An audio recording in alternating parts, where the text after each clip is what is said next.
Christians, imagine trying to use this book to adjudicate all of the grievances that human beings have with one another.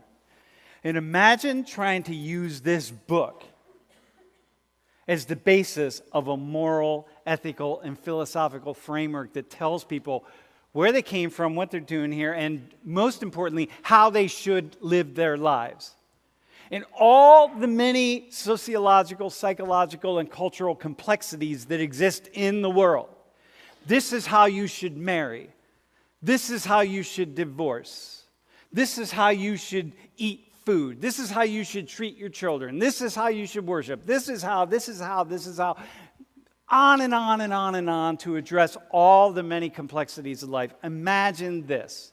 Those of you who are Christians, think about the arguments you have with your friends who are Christians, or your enemies who are Christians, or people who are just Christians who you don't really agree with, whether they're the television ministers or the people of another faith or this, that, or the other thing. And think about all of the many arguments that Christians have over how to interpret this book right here. If I had $1 for every time I heard Christians sitting around arguing about what Jesus really meant to say when you read X, Y, or Z passage, I'd be a wealthy person. Because it's all subject to interpretation, just like the Quran. Just like the Quran.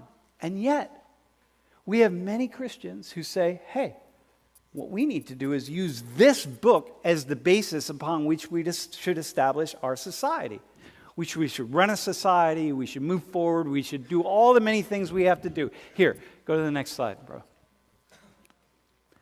All these things. Imagine all these things. Imagine using this book or this book to explain the details of how, why, when, and all the conditions under which two people should and could and might get a divorce.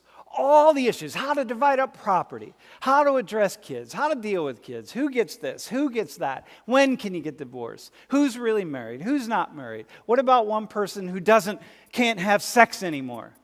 What about a man who can't get an erection? It's like, is that a basis of getting divorced? Well, yeah, in some cultures it is, in some people it is. What about women or men who don't want to have sex anymore? Okay, well, she could have a divorce. And what about one couple that wants 20 kids and the other couple that doesn't want any kids? How about a couple, the one person is infertile? So, hang on. Let's read through this and see if there's something. No, nothing in there. How about the Quran? Let's see if there's. No, nothing in there. It's just on and on and on. We could go. We have millions of pages of law written in the United States to address divorce. It's not in here or here. Hence, people argue back and forth. It's the same in Muslim societies.